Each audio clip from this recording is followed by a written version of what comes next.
ನಮಸ್ಕಾರ. Motivation for ಲೈಫ್ಗೆ ಸ್ವಾಗತ. ಇವತ್ತು ನಾವು ಒಂದು ಡೀಪ್ ಆದಂತಹ ಟಾಪಿಕ್ನ ಮಾತಾಡೋಣ ಅಂತ ಅಂದ್ಕೊಂಡಿದ್ದೀನಿ. ಸಿಂಪಲ್ ಆದಂತಹ ಟಾಪಿಕ್, ಬಟ್ ಡೀಪ್ ಮೀನಿಂಗ್ ಇರುವಂಥ ಟಾಪಿಕ್ ಇದು.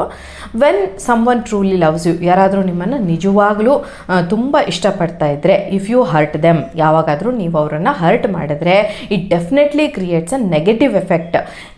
ನಾಟ್ ಜಸ್ಟ್ ಆನ್ ದೆಮ್, ಅದು ಅವ್ರಿಗೆ ಮಾತ್ರ ತೊಂದರೆ ಕೊಡುತ್ತೆ ಅಂತ ಅಲ್ಲ, but it will definitely affect you too, ನಿಮ್ಮನ್ನು ಕೂಡ ಅದು ತುಂಬ ಡೀಪ್ ಆದ ರೀತಿಯಲ್ಲಿ ಎಫೆಕ್ಟ್ ಮಾಡೋದಕ್ಕೆ ಅವಕಾಶ ಇರುತ್ತೆ. ಯಾರಾದರೂ ಒಬ್ಬರು ನಿಮ್ಮನ್ನು ಹಾನೆಸ್ಟ್ಲಿ ಲವ್ ಮಾಡ್ತಾರೆ, ಅವರು ನಿಮ್ಮ ಮೈಂಡ್ ಮಾತ್ರ ಅಲ್ಲ, ನಿಮ್ಮ ಮನಸ್ಸಿಗೆ ಮಾತ್ರ ಅಲ್ಲ, ಹಾರ್ಟಿಗೂ ಕೂಡ ಕನೆಕ್ಟ್ ಆಗಿರ್ತಾರೆ, ತುಂಬ ಹತ್ತಿರವಾಗಿರ್ತಾರೆ.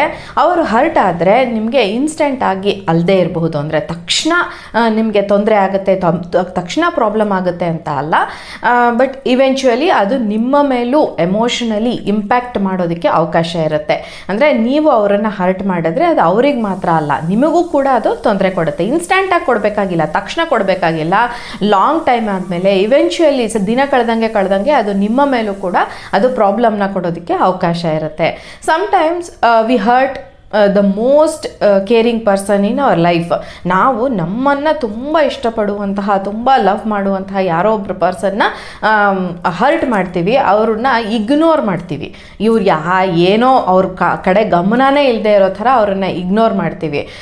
ಇಲ್ಲ ಇದಕ್ಕೆ ರಿಯಾಕ್ಷನ್ ಅಂತ ಅವ್ರು ಏನು ಕೊಡ್ಬೋದು, ಸೈಲೆಂಟಾಗಿ ಸಫರ್ ಮಾಡ್ತಾ ಇರ್ತಾರೆ. ನಾನು ಇಷ್ಟೊಂದು ಲವ್ ತೋರಿಸ್ತೀನಿ, ಕೇರ್ ಮಾಡ್ತೀನಿ, ಆದರೂ ಕೂಡ ಇವ್ರು ಯಾಕೆ ಹಿಂಗೆ ಮಾಡ್ತಾರೆ ಅಂಥೇಳಿ ಮನಸ್ಸಲ್ಲೇ ನೊಂದುಕೊಂಡು ಸೈಲೆಂಟಾಗಿ ಸಫರ್ ಮಾಡ್ತಾ ಇರ್ತಾರೆ. ಅವರು ಒಳಗಡೆನೆ ಅವರು ಸಫರ್ ಮಾಡ್ತಾ ಇರ್ತಾರೆ. ಆ್ಯಂಡ್ ದಿಸ್ ಸೈಲೆನ್ಸ್, ಈ ಥರದ ಸೈಲೆನ್ಸ್ ಒಂದು ದಿನ ನಿಮ್ಮನ್ನು ಗಿಲ್ಟ್ ಆಗಿ ಕನ್ವರ್ಟ್ ಮಾಡುತ್ತೆ. ನಿಮ್ಮಲ್ಲಿ ಗಿಲ್ಟ್ ಆಗೋ ಥರ ಅದು ನಿಮಗೆ ತೊಂದರೆ ಕೊಡುತ್ತೆ ಅಂತ, ನಿಮಗೆ ಗಿಲ್ಟ್ ಉಂಟು ಮಾಡುತ್ತೆ ಅಂತ. ನೀವು ಅವಾಗಲಾದರೂ ಅದನ್ನು ಅರ್ಥ ಮಾಡ್ಕೊಳ್ಬೇಕು. ಅಂದರೆ hurting someone who loves you is not victory, ಅಂದರೆ ನೀವು ನಿಮ್ಮ ಗೆಲುವು ಅದು ಅಂತ ತಿಳ್ಕೊಳ್ಬಾರ್ದು.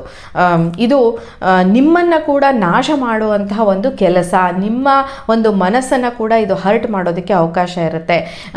ಯಾರಾದರೂ ಒಬ್ಬರ ಲವ್ ಜೆನ್ಯೂನ್ ಆಗಿದೆ ಅಂತ ಅಂದರೆ, ಅವರು ಹರ್ಟ್ ಆದಾಗ ರಿಲೇಷನ್ಶಿಪ್ನ ಫೌಂಡೇಶನ್ ಶೇಕ್ ಆಗುತ್ತೆ. ಅಂದರೆ ಬೇಸ್ಮೆಂಟೇ ಇಲ್ಲದೆ ಇರೋ ಮನೆ ಹೇಗೆ ಶೇಕ್ ಆಗುತ್ತೆ, ಹೇಗೆ ಕಟ್ಟಕ್ಕಾಗುತ್ತೆ ಹೇಳಿ, ಆ ಥರ ಆ ಫೌಂಡೇಶನ್ ಇಲ್ಲದೆ ಇರುವಂಥ ಒಂದು ಮನೆ ಥರ ಆಗೋಗ್ಬಿಡುತ್ತೆ ಅದು ಅಂತ ಹೇಳಿಬಿಟ್ಟು ಹಾಗಾಗಿ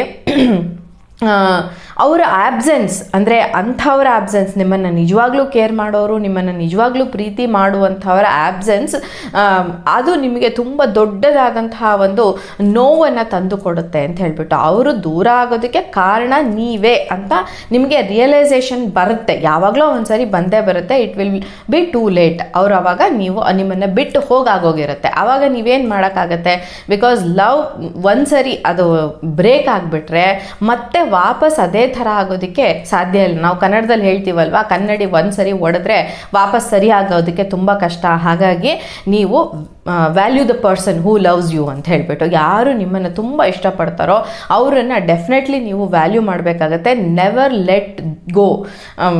ಟೆಂಪರರಿ ಎಮೋಷನ್ಸು ನಿಮ್ಮನ್ನು ಡ್ಯಾಮೇಜ್ ಮಾಡುತ್ತೆ, ಅಂದರೆ ಟೆಂಪರರಿ ಎಮೋಷನ್ಸು ನಿಮ್ಮನ್ನು ಡ್ಯಾಮೇಜ್ ಮಾಡುತ್ತೆ. ಹಾಗೆಯೇ ಆ ಪರ್ಮನೆಂಟ್ ಬಾಂಡ್ ಏನಿರುತ್ತೆ, ನಿಮ್ಮಿಬ್ಬರ ಮಧ್ಯೆ ಇರುವಂಥ ಬಾಂಡ್ ಏನಿರುತ್ತೆ, ಅದನ್ನು ಕೂಡ ಡ್ಯಾಮೇಜ್ ಮಾಡೋದಕ್ಕೆ ಅವಕಾಶ ಇರುತ್ತೆ. ಹಾಗಾಗಿ ನಿಮ್ಮ ಪ್ರೀತಿ ಪಾತ್ರರನ್ನು, ನಿಮ್ಮನ್ನು ನಿಜವಾಗ್ಲೂ ಪ್ರೀತಿ ಮಾಡೋವಂಥವ್ರನ್ನ ನೀವು ಯಾವತ್ತೂ ಹರ್ಟ್ ಮಾಡೋದಕ್ಕೆ ಹೋಗಬಾರ್ದು. ಲೈಫ್ ಈಸ್ ಸೋ ಶಾರ್ಟ್ ಅಲ್ವಾ, ಲೈಫ್ ಈಸ್ ಸೋ ಶಾರ್ಟ್.